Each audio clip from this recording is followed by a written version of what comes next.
Last episode में हमने देखा था हाइंशन डेमन शेल्टर आया था, जहाँ पर उसने एक स्केटबर्ड रैंक की स्वॉर्ड खरीदी थी।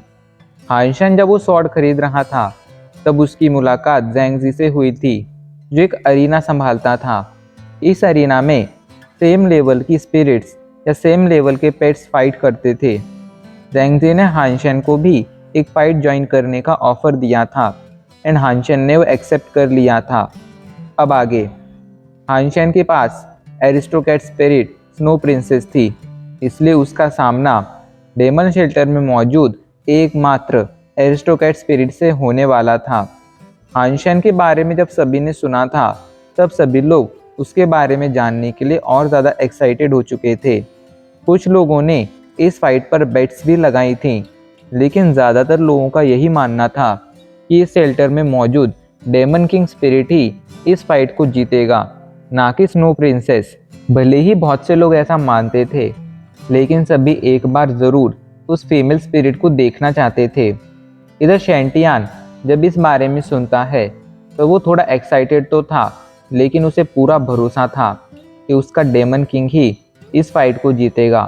जब उसने शेल्टर को हासिल किया था तब उसे डेमन किंग स्पिरिट मिली थी एंड तब से आज तक ये कभी नहीं हारी थी।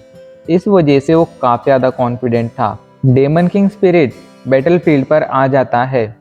इधर कुछ ही पलों में स्नो प्रिंसेस भी बैटलफील्ड पर एंट्री करती है। सभी की नज़रें स्नो प्रिंसेस पर टिकी हुई थीं। आज तक किसी ने भी इतनी सुंदर फीमेल स्पिरिट को नहीं देखा था। इस वजह से सभी की आंखें खुली की खुली रह गई थी। कुछ लोग जिन्होंने डेमन किंग पर बेट लगाई थी, अब उन्हें अपने बेट पर पछतावा होने लगा था, लेकिन वो उसे चेंज नहीं कर सकते थे। कुछ ही पलों में दोनों स्पिरिट्स की फाइट शुरू हो जाती है। दोनों ही एक दूसरे पर हमला करना शुरू कर देते हैं।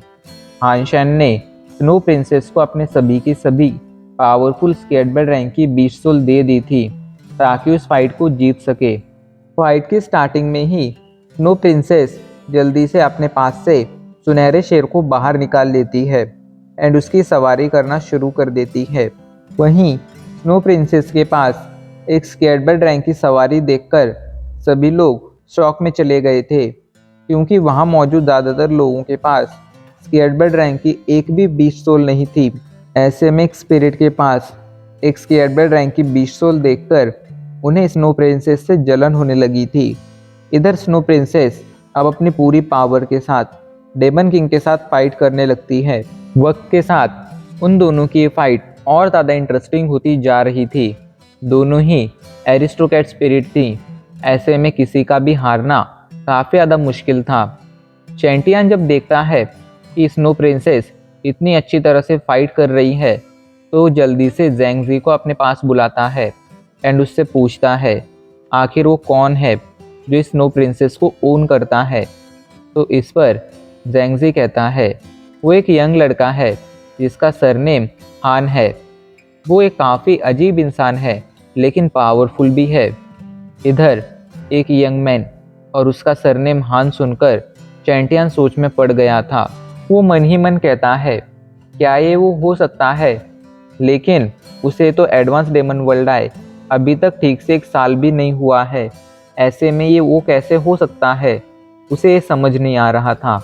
लेकिन फिर उसने डिसाइड कर लिया था कि वो इस हान नाम के बंदे से ज़रूर मिलेगा। इसलिए वो ज़ैंगजी से कहता है जब ये बैटल ख़त्म हो जाए तब तुम स्नो प्रिंसेस के ओनर को मेरे पास मिलने के लिए लेकर आना, मुझे उससे मिलना है। चैंटियन ने डिसाइड कर लिया था कि चाहे कुछ भी हो जाए वो स्नो प्रिंसेस को खरीद कर रहेगा, क्योंकि उसे स्नो प्रिंसेस काफ़ी ज़्यादा पसंद आ गई थी। इधर स्नो प्रिंसेस और डेमन किंग की फाइट और ज़्यादा खतरनाक होती जा रही थी। तभी डेमन किंग अपनी पूरी पावर अनलीश करता है, जिसके बाद वो अपने पास से एक स्केटबर्ड रैंक के पेट को बाहर निकाल लेता है। इधर डेमन किंग के पास एक स्केटबर्ड रैंक का पेट देखकर अब सभी को लगने लगता है कि स्नो प्रिंसेस बहुत जल्द हारने वाली है। लेकिन वो ये बात नहीं जानते थे कि हाइंशन हर एक सिचुएशन के लिए पहले से तैयार था। जैसे स्नो प्रिंसेस उस स्केटबर्ड रैंक के पेट को देखती है तो वो जल्दी से अपने पास मौजूद ह्यूमनॉइड ट्रांसफॉर्मेशन 20 सोल का यूज़ करती है ये ट्रांसफॉर्मेशन बीच सोल आइस की पावर कैरी करती थी। इस वजह से इसका यूज़ करते ही स्नो प्रिंसेस की पावर बहुत ज़्यादा बढ़ गई थी, जिसके बाद वो अपने पास मौजूद गोल्डन सैंडवर्म को बाहर निकालती है एंड गोल्डन सैंडवर्म जाकर डेमन किंग के पास मौजूद उस स्केर्डबर्ड रैंक के पेट को संभाल लेता है। स्नो प्रिंसेस के पास भी एक स्केर्डबर्ड रैंक का पेट देखकर सभी शॉक में चले गए थे। किसी को नहीं लगा था कि स्नो प्रिंसेस का ओनर भी इतना ज़्यादा रिच होगा। इधर अभी तक तो स्नो प्रिंसेस की सभी बीच सोल बाहर भी नहीं आई थी। स्नो प्रिंसेस अब अपनी अगली बीच सोल बाहर निकालती है, जो कोई और नहीं बल्कि हेलो बीच सोल थी, जिस वजह से स्नो प्रिंसेस के पास मौजूद सभी बीच सोल की पावर और ज़्यादा बढ़ जाती है। वहीं स्नो प्रिंसेस के पास एक हेलो बीच सोल देखकर शैंटियन शॉक में चला गया था। वो अच्छी तरह से जानता था कि एक हेलो बीच सोल कितनी ज़्यादा रेयर होती थी, यहाँ तक कि उसके खुद के पास भी कोई हेलो बीच सोल नहीं थी। वहीं स्नो प्रिंसेस के पास एक स्केर्डबर्ड रैंक की हेलो बीच सोल थी। इस वजह से शैंटियन थोड़ा परेशान हो गया था। वहीं बाकी सभी ऑडियंस ने जब ये देखा था तब वो भी शॉक में चले गए थे, लेकिन अब उन्हें फाइट और ज़्यादा इंटरेस्टिंग लगने लगी थी। स्नो प्रिंसेस की पावर अब बहुत ज़्यादा बढ़ चुकी थी। ऐसे में डेमन किंग आखिर किस तरह उसका सामना कर पाता। स्नो प्रिंसेस अपने लांस से सीधा जाकर डेमन किंग पर कई सारे हमले करती है। उसके हमले बहुत खतरनाक थे एंड डेमन किंग अगले कुछ ही हमलों में बुरी तरह से घायल हो गया था।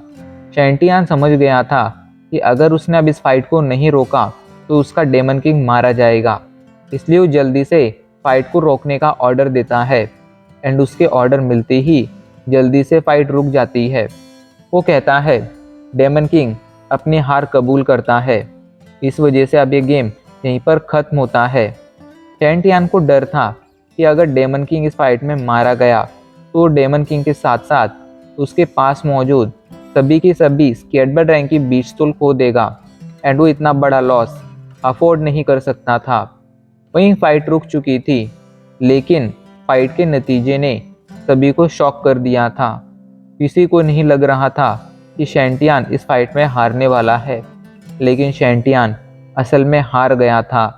अब सब जानना चाहते थे कि आखिर स्नो प्रिंसेस का ओनर कौन है एंड आखिर वो इतना ज़्यादा पावरफुल कैसे है। इधर हानशेन जो ऑडियंस में ही था, वो स्नो प्रिंसेस की परफॉर्मेंस से काफ़ी ज़्यादा खुश हो गया था। तभी उसके पास ज़ैंगजी आता है एंड कहता है, मिस्टर हानशेन, हमारे बॉस शैंटियन आपसे मिलना चाहते हैं। इस पर हानशेन कहता है, क्या शैंटियन मुझसे मिलना चाहता है? इस पर ज़ैंगजी अपना सिर हिला देता है। तो हानशेन कहता है, अगर उसे मुझसे मिलना है तो उसे कहो कि वो मुझसे आकर मिले, मैं उससे मिलने नहीं जाऊंगा। ज़ैंगजी ये बात सुनकर थोड़ा परेशान हो गया था, लेकिन उसकी हानशेन को कुछ कहने की हिम्मत नहीं थी, इसलिए वो वहाँ से शैंटियन के पास आ जाता है। शैंटियन गुस्से में कहता है, आखिर उसने क्या कहा, दोबारा से कहना। ये सुनकर ज़ैंगजी कहता है, उसने कहा कि अगर आपको उससे मिलना है तो आपको खुद उससे मिलने जाना होगा, वो आपसे मिलने यहाँ पर नहीं आएगा। ये बात सुनकर शैंटियन को गुस्सा तो आ गया था, लेकिन फिर भी वो एक बार इस हान सरनेम वाले बंदे से मिलना चाहता था, इसलिए वो हानशेन के कमरे की तरफ बढ़ने लगता है। वो कुछ ही पलों में हानशेन के कमरे के बाहर था। वो जल्दी से दरवाज़ा खोल देता है एंड कहता है, मैं भी जानना चाहता हूँ कि आखिर किसमें इतनी हिम्मत है जो मुझे ऑर्डर देने की कोशिश करे। लेकिन जैसे ही वो दरवाज़ा खोलता है तो उसकी आंखें खुली की खुली रह जाती हैं, क्योंकि उसके सामने हानशेन बैठा हुआ था। हानशेन को वहाँ देखकर बेचारा शॉक में चला गया था एंड उसकी बोलती बंद हो गई थी। ये देखकर हानशेन कहता है, तुम ही मुझसे मिलना चाहते थे एंड अब जब मिल रहे हो तो शांत हो गए हो। आखिर क्या बात है, बताओ तुम मुझसे क्यों मिलना चाहते थे? लेकिन शैंटियन हानशेन से कुछ नहीं कहता है एंड वहाँ से जाने लगता है। शैंटियन को इतने अजीब तरह से बिहेव करता देख ज़ैंगजी को कुछ समझ नहीं आ रहा था, पर वो ये नहीं जानता था कि जब शैंटियन पिछली बार निंग्यू से मिला था तब निंग्यू ने उससे कहा था कि उसे हान फैमिली के किसी भी इंसान को परेशान नहीं करना है एंड उसकी हानशैन के साथ जो भी दुश्मनी है उसे भूल जाना है, क्योंकि वो लोग हान फैमिली की किसी भी इंसान को परेशान करना अफोर्ड नहीं कर सकते हैं। इस बात को जानकर उस समय वो परेशान तो हुआ था, लेकिन वो अपने भाई को अच्छी तरह से जानता था। इस वजह से उसने अपने भाई की बात मान ली थी। वहीं शैंटियान को वहाँ से जाता देख हानशैन कहता है, क्या मुझे मेरा रिवॉर्ड नहीं मिलेगा? क्या मुझे उड़ने वाली सवारी नहीं मिलेगी? तो इस पर शैंटियान वहाँ से जाते हुए कहता है, ज़ैंगज़ी, तुम इसे इसका रिवॉर्ड दे दो। उसकी बात सुनकर ज़ैंगज़ी अपना सिर हिलाता है एंड हानशैन के पास जाकर उसे उसकी रिवॉर्ड में मिली 20 सोल दे देता है। हानशैन 20 सोल मिलने के बाद शैंटियान से कहता है, मेरा काम यहाँ पर ख़त्म हो चुका है, इसलिए अब मैं यहाँ से चलता हूँ। फ्यूचर में अगर मुझे टाइम मिला तो हम दोबारा ज़रूर मिलेंगे। फिर इस पर शैंटियान कुछ नहीं कह पाता है। वहीं हानशैन वहाँ से टेलीपोर्ट होकर डफने आ जाता है। अब हमें कुछ दिनों बाद का सीन दिखाया जाता है।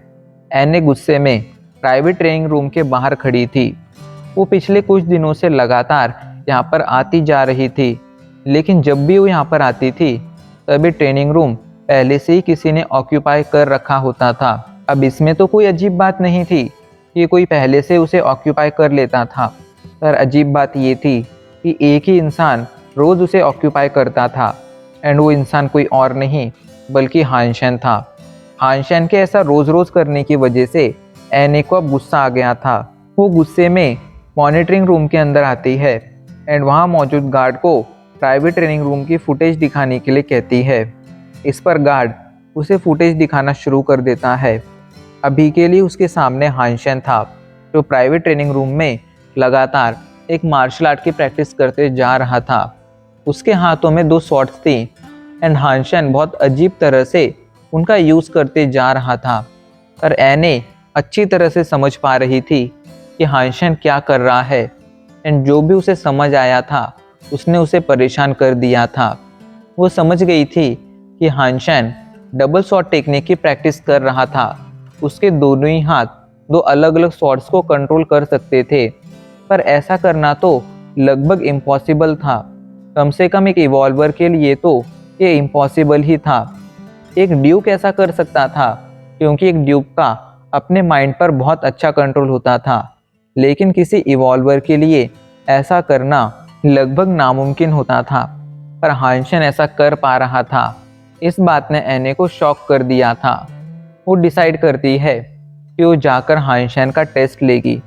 यही सोचते हुए वो मॉनिटरिंग रूम से बाहर आ जाती है एंड प्राइवेट ट्रेनिंग रूम की तरफ जाने लगती है। इधर हानशैन, जो प्राइवेट ट्रेनिंग रूम में ट्रेनिंग कर रहा था, उस पर अचानक से पीछे से कोई आकर हमला कर देता है। हानशैन जल्दी से उस हमले को ब्लॉक करता है एंड गुस्से के साथ कहता है, आखिर तुम कौन हो एंड मुझ पर हमला क्यों कर रहे हो? तो इस पर उसके सामने एने आकर खड़ी हो जाती है। एने को वहाँ देखकर हानशैन थोड़ा परेशान हो गया था, क्योंकि एने एक ड्यूक थी, पर एने तो हानशैन को ठीक से देखती तक नहीं है। उल्टा वो एक के बाद एक हानशैन पर हमला करना शुरू कर देती है। उसने अपने हमलों में अपनी काफ़ी पावर डाली थी एंड उसके हमले काफ़ी खतरनाक थे, पर हानशैन ये समझ पा रहा था कि एने के हमलों में बहुत ही पावरफुल फोर्स नहीं है। इसका मतलब यही था कि एने उसे मारना नहीं चाहती थी। शायद वो हानशैन का किसी तरह का टेस्ट ले रही थी एंड ये सच भी था। एने काफ़ी देर तक हानशैन से फाइट करती रहती है। इस दौरान उसे हानशैन की स्वॉर्ड टेक्निक के बारे में काफ़ी कुछ समझ आ गया था। उसने हानशैन को अच्छी तरह से परख लिया था, इसलिए अब वो वहाँ से जाने लगती है।